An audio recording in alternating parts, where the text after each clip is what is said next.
तो बच्चों, last lecture में क्या देखा था? याद है आप लोगों को? लास्ट लेक्चर में हमने देखा था भाई, रेजोनेंस से पहले वाला टॉपिक क्या है, याद करो। अच्छा, क्लियर दिख रहा है ना? कैमरा सेट कर दिया मैंने आपके लिए। अच्छा, क्लियर दिख रहा है। ओके, इंटेंसिटी थोड़ी सी लाइट जला के बढ़ा देते हैं। ठीक है। अब बच्चों, तो हमने लास्ट लेक्चर में क्या देखा था? लास्ट लेक्चर में हमने देखा था analytical solution. Yes, analytical solution of LCR series AC circuit. अभी जो एलसीआर है बच्चों, इसका कुछ बढ़िया बढ़िया यूज भी है आगे। और वो जो बढ़िया बढ़िया यूज है उसको समझना कैसे है, तो आज हम जो पढ़ने वाले हैं उस टॉपिक का जो नाम है बच्चों, वो नाम है रेजोनेंस। हाँ, ऐसा तो पढ़ चुके हैं, ऐसा तो आप 11th में पढ़ चुके हैं। कहाँ पढ़ चुके हो? 11th में। याद करो, जब ऑसिलेशन होता है तब एक ऐसी फ्रीक्वेंसी गेन हो सकती है जो नेचुरल के बराबर हो, और जब नेचुरल फ्रीक्वेंसी से ऑसिलेशन होते हैं तब एम्पलीट्यूड मैक्सिमम हो जाता है, जिससे नुकसान होता है। ऐसे मैंने केस आपको याद करवाए थे 11th में, और आज फिर करवा। तो पहला केस है बच्चों, भूकंप आने से कई बार बिल्डिंग गिर जाती है। सब नहीं गिरती, कुछ एक आधी गिर जाती है, जैसे ओ माय गॉड पिक्चर में थी। ओके, फिर जब जो अपने सोल्जर्स होते हैं वो मार्च करते जाते हैं ना, 1 2 1 2, तो ब्रिज पे से जब जाते हैं ना, कच्चे ब्रिज पे से जाते हो शायद, तब उनको मार्चिंग करना बंद करना पड़ता है। ये रूल है, नहीं तो ब्रिज टूट सकता है, क्योंकि उसके अंदर रेजोनेंस हो जाए तो एम्पलीट्यूड मैक्सिमम हो जाता है। ये हम पढ़े। अब यहां पे एलसीआर सीरीज एसी सर्किट में ये कैसे होता है वो हमें समझना है बच्चों, कैसे रेजोनेंस होता है एलसीआर सीरीज सर्किट में, और यहाँ पे कहाँ ऑसिलेशन होते हैं। तो मैं आपको एनालिटिकल सॉल्यूशन की एक बात याद करवाना चाहता हूँ। चार्ज का सॉल्यूशन हमने सपोज किया था QM sign omega T plus theta. फिर हमने इसको सॉल्व किया, तो ये चार्ज आपको क्यूएम मिल गया, थीटा मिल गया, और हमने आई भी निकाला और फाई भी निकाला, आई फाई निकाला दोनों। ठीक है, बट इसमें ऑसिलेशन कहाँ आते हैं? तो जब हम ओनली कैपेसिटर देख रहे थे बच्चों, तो हमने केस समझा था डिटेल में कि पहले ये प्लेट प्लस हुई और ये माइनस हुई, फिर थोड़ी देर बाद ये माइनस हो गई और ये वाली प्लस हो गई। यानी इसका मतलब क्या हुआ? चार्ज इस प्लेट पे से इस पे आता है, ऐसा हुआ कि नहीं हुआ? फिर थोड़ी देर बाद अगर वो साइकिल आगे चलती रही तो ऐसे चार्ज अल्टरनेटिवली प्लस माइनस होता रहेगा। यानी यहाँ पे भी ऑसिलेशन होते हैं, और ऑसिलेशन से जो करंट मिलता है वो आपको पता है क्या मिलता है? I M sine omega T plus phi. ठीक है, अब ये जो करंट मिलता है इसमें आपको आई एम पता है, I M is equal to V M upon Z. ये सारी बातें आपको पता है। तो अब मैंने आपको समझा दिया कि यहाँ पे भी ऑसिलेशन होते हैं, और ऑसिलेशन में अगर ऐसी ओमेगा यानी एंगुलर फ्रीक्वेंसी, ऐसी फ्रीक्वेंसी गेन हो जाए जिससे जो एम्पलीट्यूड है जो नॉर्मल मैकेनिक्स में होता था, उसी तरह यहाँ पे करंट है, जो करंट है वो मैक्सिमम पहुंच जाए, तो वहां पे आपको क्या देखने को मिलेगा? रेजोनेंस। तो पता चला बच्चों रेजोनेंस क्या होगा और क्यों हमें देखना है एलसीआर सीरीज एसी सर्किट में। चलो तो स्टार्ट करते हैं बच्चों, समझते हैं। सबसे पहली बात, यहाँ पे मैं कुछ स्टेप्स लिखा हूं, इसमें हमें क्या क्या आज हम देखेंगे। तो सबसे पहले हम what is resonance in LCR AC series और सीरीज एसी सर्किट। पहले ये पढ़ेंगे, ओके, फिर क्या पढ़ेंगे, फिर हम देखेंगे रेजोनेंट एंगुलर फ्रीक्वेंसी, और उसी में हम देखेंगे I maximum versus omega graph, जिसको हम बोलते हैं रेजोनेंस कर्व। ऐसा 11th में भी देखा हुआ है। लास्ट में हम इसकी एप्लीकेशंस देखेंगे और इसका इंपॉर्टेंस देखेंगे हमारी रियल जो लाइफ है उसमें, ठीक है। तो हमारा जो आज का जो लेक्चर चलेगा वो इस ऑर्डर में चलेगा, what is resonance in LCR series circuit, और वो कैसे आता है वो पहले देखेंगे। स्टेप 2 में हम देखेंगे कौन सी फ्रीक्वेंसी पे रेजोनेंस होता है और उसका इक्वेशन क्या है, जिसको हम रेजोनेंट एंगुलर फ्रीक्वेंसी बोलेंगे। एंड उसी में हम लोग देखेंगे IM versus omega graph. What is IM? Maximum current, and what is omega? Angular frequency, not resonant angular frequency, normal angular frequency. उस जो ग्राफ को जो हम देखेंगे तो वो एक कर्व टाइप बनेगा, उसको रेजोनेंस कर्व बोलेंगे हम लोग। और लास्ट में इसका एप्लीकेशन क्या है और ये कहां कहां यूज होता है और किस कंसेप्ट से ये चलता है, ठीक है बच्चों। तो इसका स्क्रीनशॉट ले लो फटाफट, इसका स्क्रीनशॉट ले लो, इसका जरूरी नहीं है।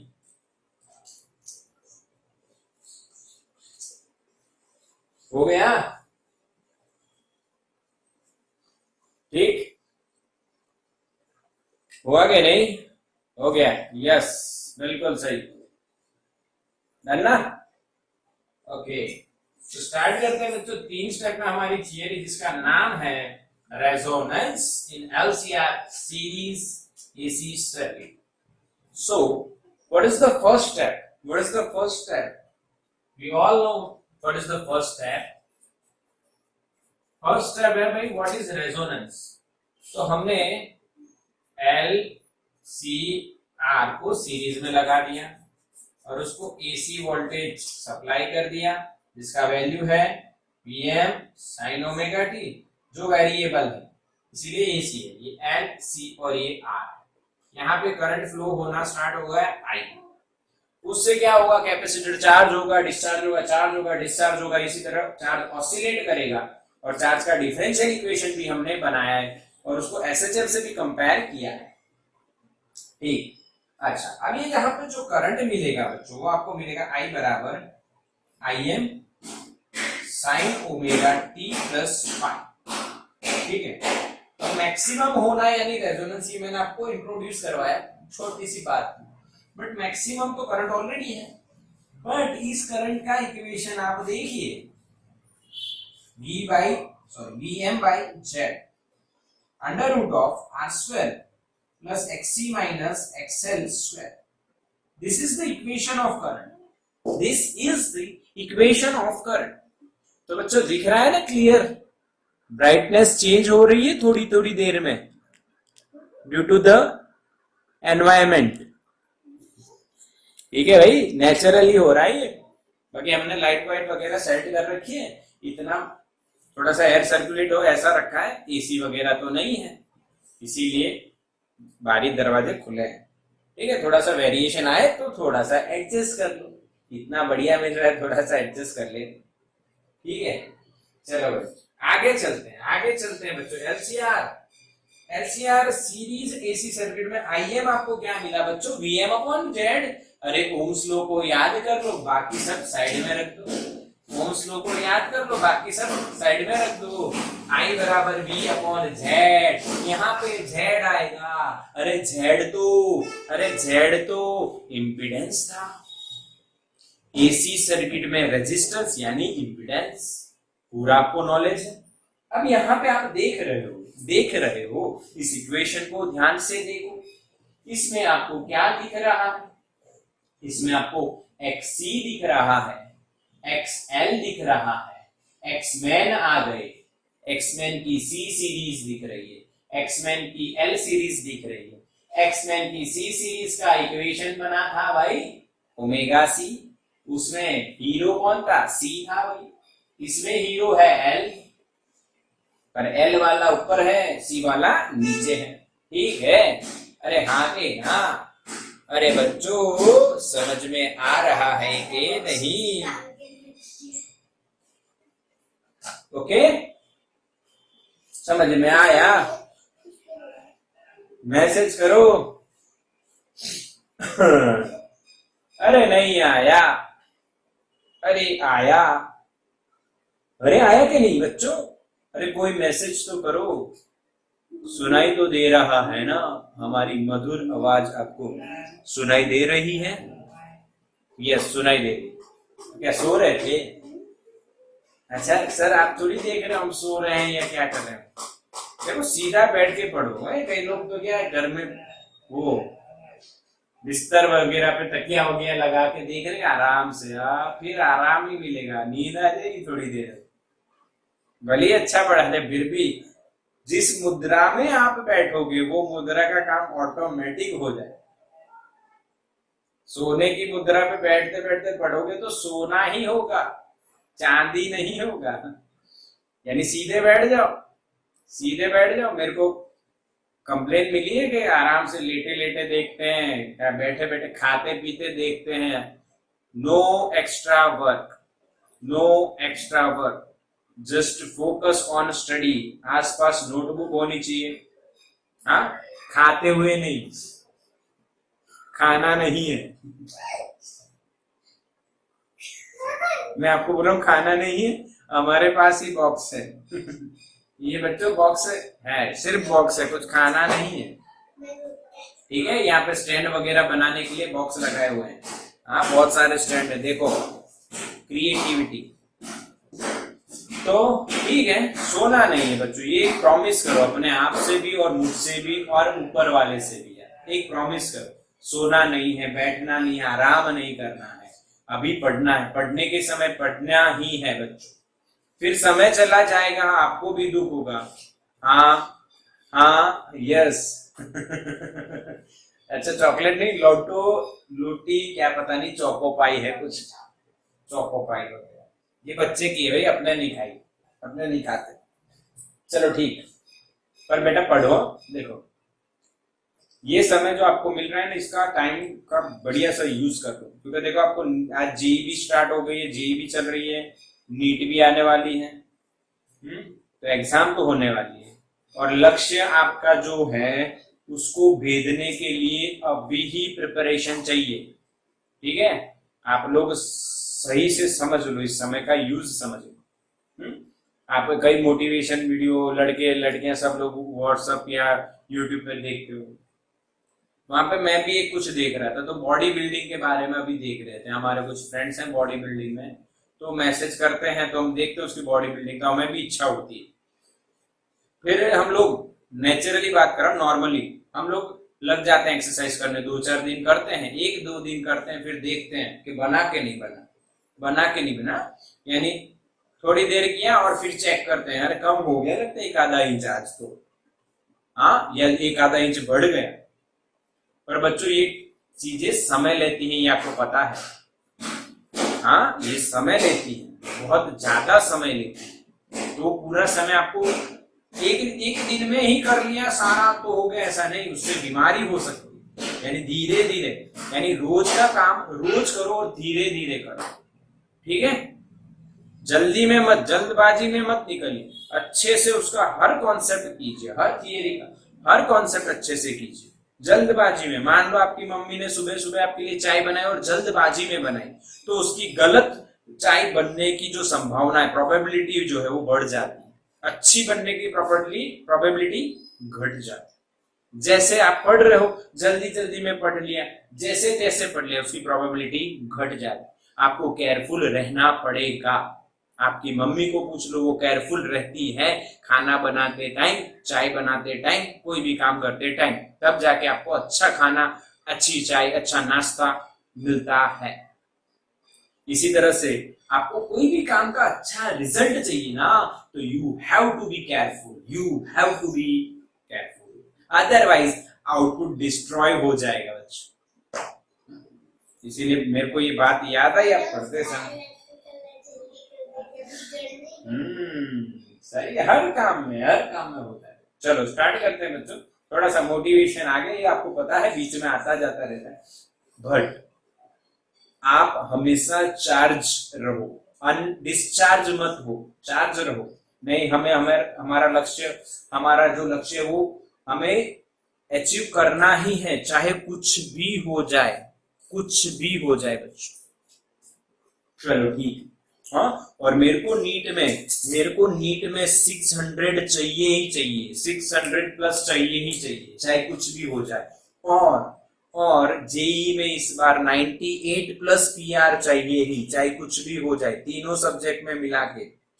ओके, ये हमारा गोल है बच्चों, ये हमारा गोल है, और आप अचीव कर सकते हो, आप अचीव कर सकते हो। ठीक है, चलो तो आ जाते हैं अपने वापिस अपनी जगह पे, आ जाते हैं। एक्सी बराबर 1/ओमेगा c, एक्सएल बराबर ओमेगा एल। तो एक्समैन की सीरीज चल रही है, ये सी सीरीज है, ये एल सीरीज है। सी सीरीज में एक्समैन नीचे होता है और इसमें ऊपर। अब देखो बच्चों, अगर ओमेगा ये वाला, इसका सोर्स का ओमेगा बढ़ा या घटा तो क्या होगा पता है? ये ओमेगा बढ़ने से एक्सी ओमेगा बढ़ने से एक्सी डिक्रीज होगा, एंड एक्सएल ओमेगा बढ़ने से इंक्रीज होगा, क्योंकि डायरेक्टली और ये इनवर्सली। यहां पे ओमेगा घटने से एक्सी बढ़ेगा क्योंकि इनवर्स है, और एक्सएल डायरेक्ट में है तो घटने से घटेगा। यानी यहां पे आप क्या ऑब्जर्व कर रहे हो? If angular frequency from the source changes, from the voltage source changes, then what happens? XC and XL also changes. And if at any frequency or definite frequency, if XL equals to XC, if XL equals to XC, then what happens? Then XL minus XC becomes 0, and we can say impedance Z becomes R, which is the minimum value,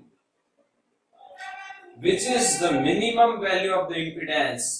ये वाला जो है इसकी minimum value हो जाएगी। जो Im है वो Im से अब Im मैक्स हो जाएगा, current becomes maximum, and the equation of the current Vm upon R। समझ में आया कि नहीं? आके ना मैसेज करो बच्चों, क्या आपको ये पॉइंट समझ में आया? मैं क्या कह रहा था? एक्सएल और एक्सी चेंज होते हैं ओमेगा चेंज होने से। तो आप एक्सएल एक्सी को चेंज कर रहे हो या ओमेगा चेंज कर रहे हो, तो एक्सएल एक्सी चेंज हो रहे हैं। ओमेगा की एक ऐसी वैल्यू आपने गेन कर ली, उस वैल्यू पे ये दोनों इक्वल हो गए, तो एक्सएल माइनस एक्सी 0 हो गया। तो इस इक्वेशन में ये z का इक्वेशन ये 0 हो गया, तो बचा क्या? सिर्फ r स्क्वायर का रूट यानी r, यानी impedance becomes minimum, तो current becomes maximum। Ohm's law आपको यही बताता है, बच्चों। ओम्स लॉ आपको यही बताता है कि भाई अगर ऐसा होता है तो ऐसा होगा, अगर इंपीडेंस घटता है तो करंट बढ़ता है। ये जो करंट मैक्सिमम बनने वाली घटना है, इसी को तो हम बोलते हैं बच्चों रेजोनेंस। इसी को हम क्या बोलते हैं बच्चों? रेजोनेंस। पता चला? हाँ के ना बच्चों? पहली स्टेप कंप्लीट। हाँ के ना? If the current from the LCR series AC circuit becomes maximum at certain frequency of the source, then this phenomena is called resonance in LCR series AC circuit। हाँ के ना? Yes or no? अरे बच्चों समझ में आया बच्चों? समझ में आया? यस, बिल्कुल समझ में। Now second step, first step what is resonance, मैंने आपको समझा दिया क्या होता है। एक छोटा मुद्दा वो बिगड़ गया, थोड़ा बड़ा बना दिया तो उस पे फिर चार बार अंदर चिपका दिया, फिट हो गया अपने आप उसको। ठीक है बच्चा, यस यस। सेकंड स्टेप क्या है? सेकंड स्टेप क्या है बच्चों? In the second step what we have to do, what we have to do in the second step बच्चों। अच्छा, सेकंड स्टेप में हमें क्या करना है ये आपको समझना है, याद तो होगा ही। सेकंड स्टेप में हमें एंगुलर फ्रीक्वेंसी का इक्वेशन बनाना है। तो भाई जो एंगुलर फ्रीक्वेंसी है उसका इक्वेशन रेजोनेंस के दौरान कितना होगा वो देखते हैं। At reso XL becomes XC, दोनों इक्वल हो जाएंगे। एक्सएल का equation omega not L 1 upon omega not C XC का इक्वेशन। अब आप सोचोगे ओमेगा नॉट क्या है, क्यों मैंने इसको ओमेगा नॉट से डिनोट किया? बिकॉज ये एक स्पेशल फ्रीक्वेंसी होती है जिसपे ये दोनों सेम हो जाते हैं। ठीक है, उसी को तो रेजोनेंट फ्रीक्वेंसी बोलते हैं। ठीक है, तो यहां से ओमेगा नॉट इधर आ गया, ओमेगा नॉट स्क्वायर हो गया, एल नीचे आ गया तो यहाँ पे एल सी हो गया। तो ओमेगा नॉट आपको क्या मिलेगी भाई? 1 upon root L C, 1 upon root L C. तो इसी को बोलते हैं रेजोनेंट एंगुलर फ्रीक्वेंसी। इसको क्या बोलते हैं? Resonant angular frequency. ओके, तो बच्चों रेजोनेंट फ्रीक्वेंसी क्या होगी?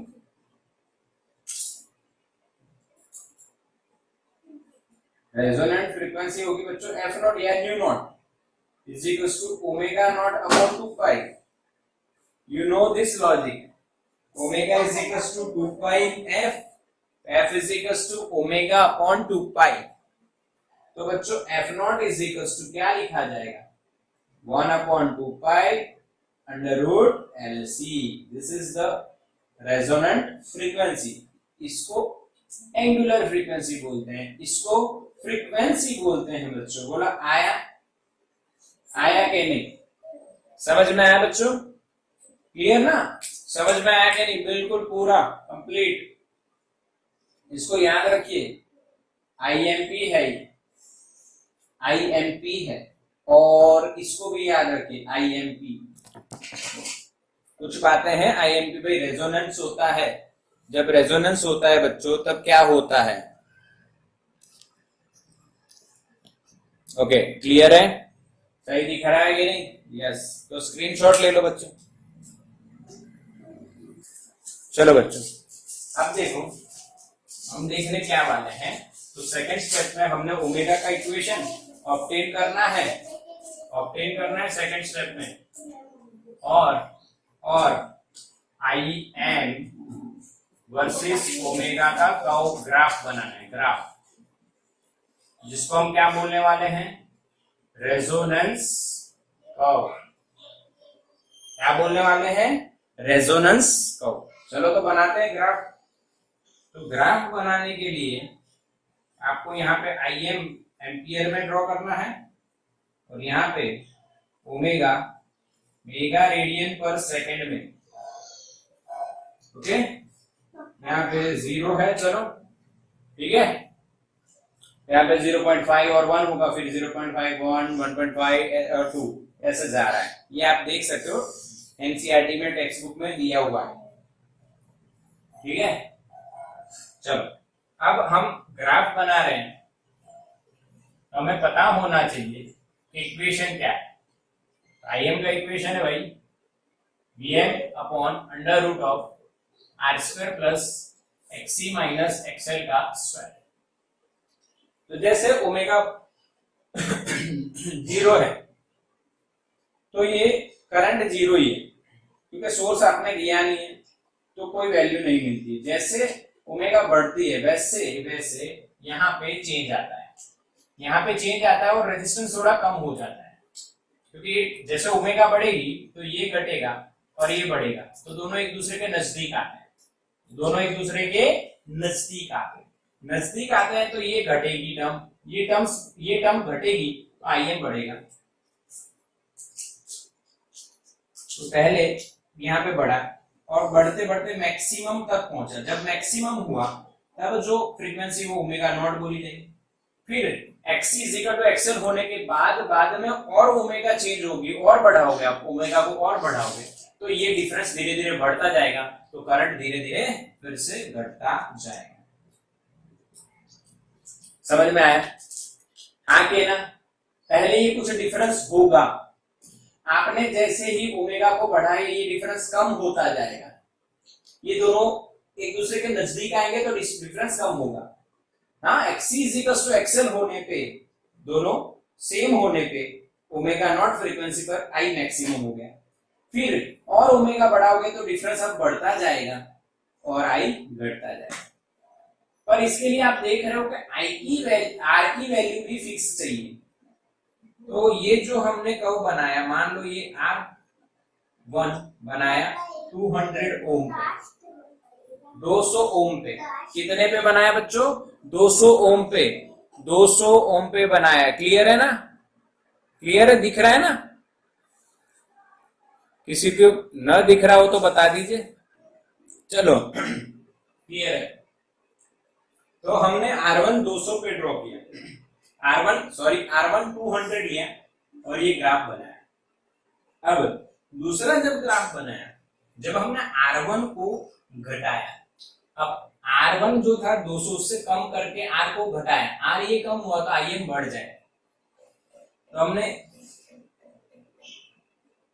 दूसरा ग्राफ बनाया, ये R2 पे, मान लो ये 100 ओम है, यानी R1 जब घटता है, R जब घटता है, रेजिस्टेंस जब घटता है तो कर्व और बड़ा मिलता है, क्योंकि ये करंट है, करंट रेजिस्टेंस के घटने से बढ़ेगा। ठीक है?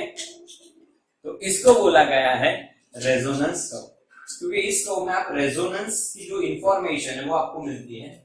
मान लो यहाँ पे मैक्सिमम है तो बच्चों इस तरह से हम लोग देख सकते। ठीक है? आगे ना, इसमें यहाँ पे ओमेगा नॉट पे रेजोनेंस हो रहा है, करंट मैक्सिमम मिल रहा है, तो इसको हम बोलते हैं रेजोनेंस कर्व। आगे बच्चों बनाना, यस और नो? बिल्कुल क्लियर? हाँ, समझ में आया? समझ में आया बच्चों? यस, बिल्कुल क्लियर हो गया। अच्छा, आप ऐसा देख रहे हो, यानी R जब कम हो रहा है, R जब कम हो रहा है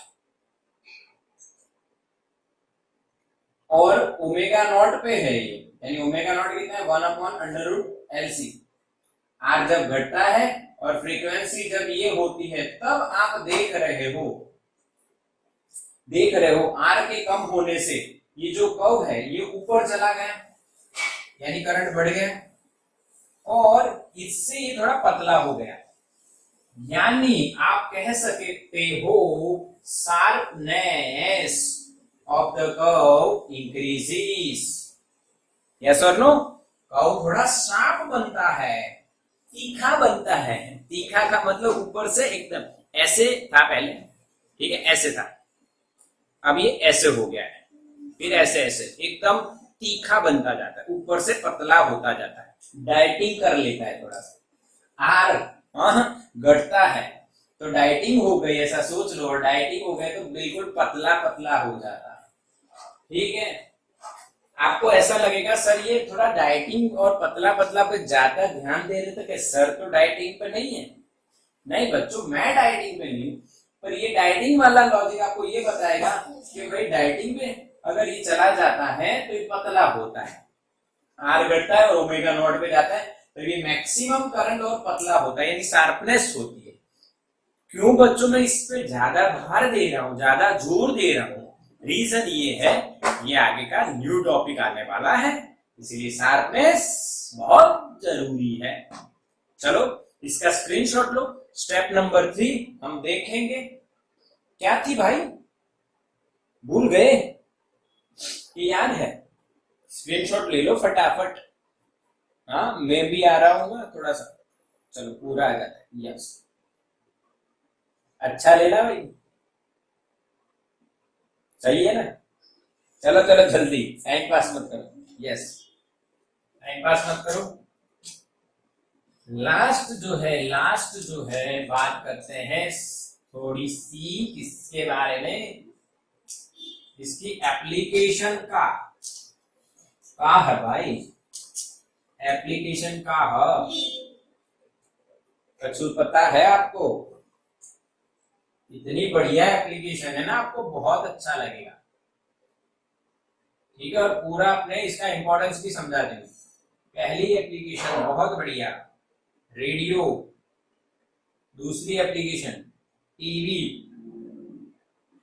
यानी जो भी डिवाइस सिग्नल रिसीव करती है, बहुत सारे सिग्नल सिग्नल आता है, उनको रिसीव करती है डिवाइस।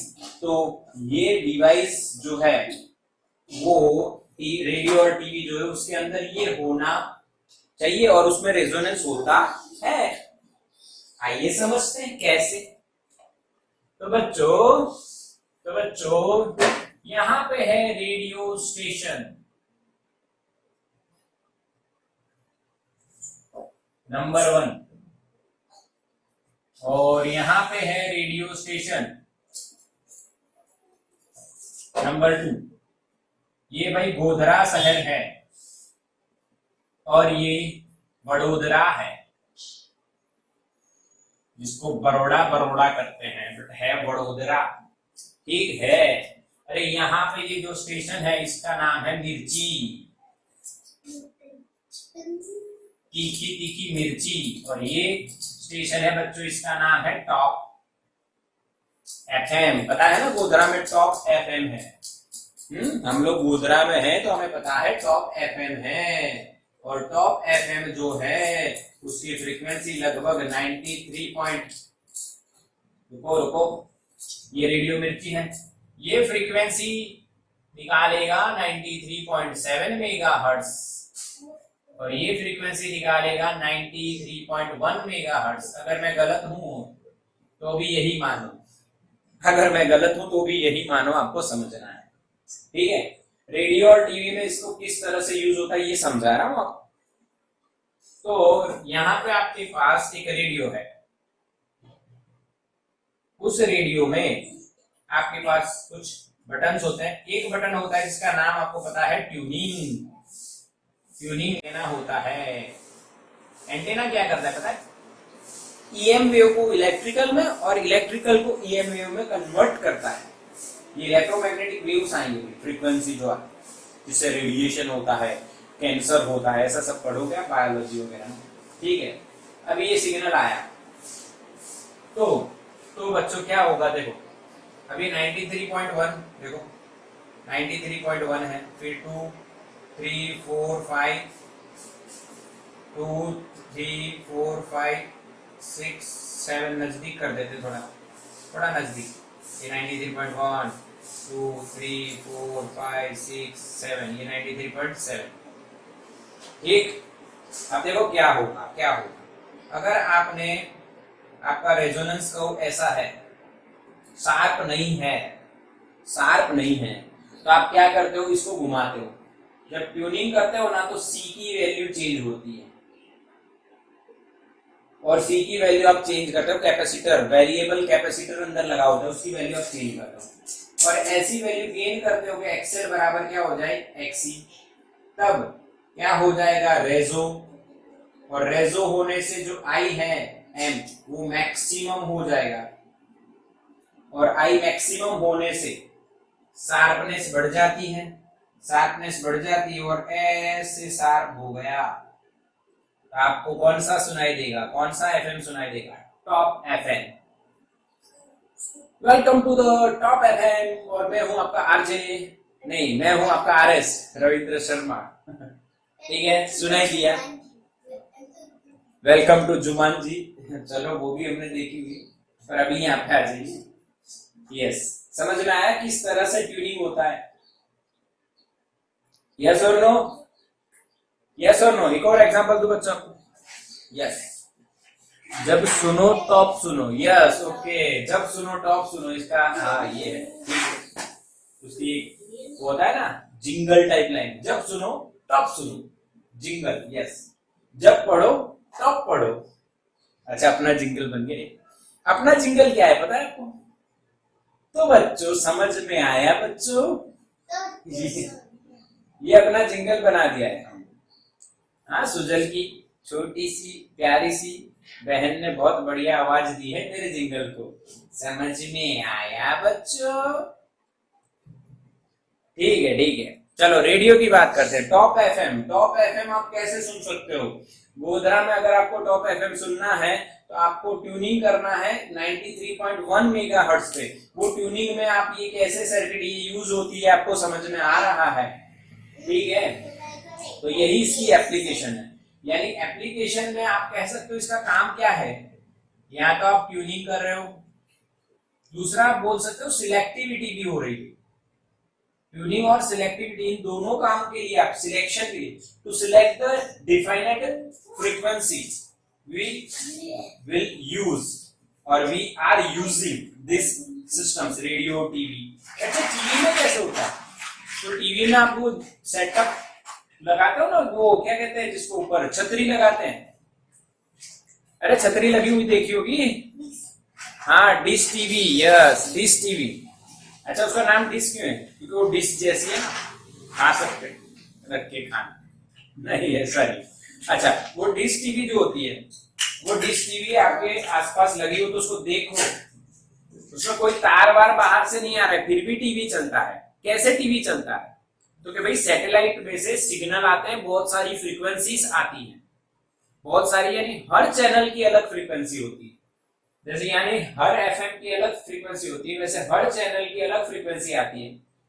वो नीचे एक फिर बॉक्स लगा देते हैं उसके साथ, और वहां पे फ्रीक्वेंसी हर चैनल की वहां पे ट्यून हो जाती है। टीवी चालू करने से पहले, यानी जब उसका आपने इंस्टॉलेशन करवाया होगा तब उसमें आपको ट्यूनिंग करना है, यानी हर फ्रीक्वेंसी सेट होती जाती है। इस फ्रीक्वेंसी पे ये चैनल, ये फ्रीक्वेंसी पे ये चैनल, ऐसे सेट हो गया।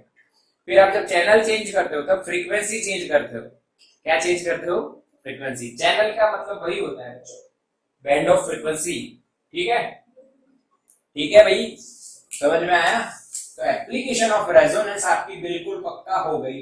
किस तरह से मैंने आपको समझाया, ध्यान से समझे। हाँ, बट एक बात सीखिए, क्या शार्पनेस इंपॉर्टेंट है? यस और नो? शार्पनेस इंपॉर्टेंट है। ये ऐसी शार्पनेस होनी चाहिए या ऐसी? दो फ्रीक्वेंसी सिलेक्ट करें या एक? तो एक। जर्मन जर्मन थोड़ी सुनना है, ऐसा कुछ आता है ना, दो चार चैनल मिक्स हो जाए, ऐसा नहीं। सिंगल सुन, सिंगल। उसके लिए शार्पनेस इंपॉर्टेंट है। इसीलिए नेक्स्ट लेक्चर में हम शार्पनेस की बात करने वाले हैं, sharpness of the resonance curve, उसके बारे में पढ़ने वाले, क्यू फैक्टर देखने वाले हैं। आज का लेक्चर जो है हमारा 3 स्टेप पे बेस्ड था। पहले हमने क्या देखा? रेजोनेंस में पहले रेजोनेंस क्या है, फिर ओमेगा क्या है, रेजोनेंट फ्रीक्वेंसी है ना ओमेगा नॉट, वो पढ़े, उसका इक्वेशन लेके आए, उसी के अंदर कर्व ड्रॉ किया, और लास्ट में एप्लीकेशन, सिलेक्टिविटी कर सकते हैं, ट्यूनिंग कर सकते हैं, रेडियो टीवी जैसी डिवाइस में ये यूज होता है। तो इसका स्क्रीनशॉट ले लो बच्चों।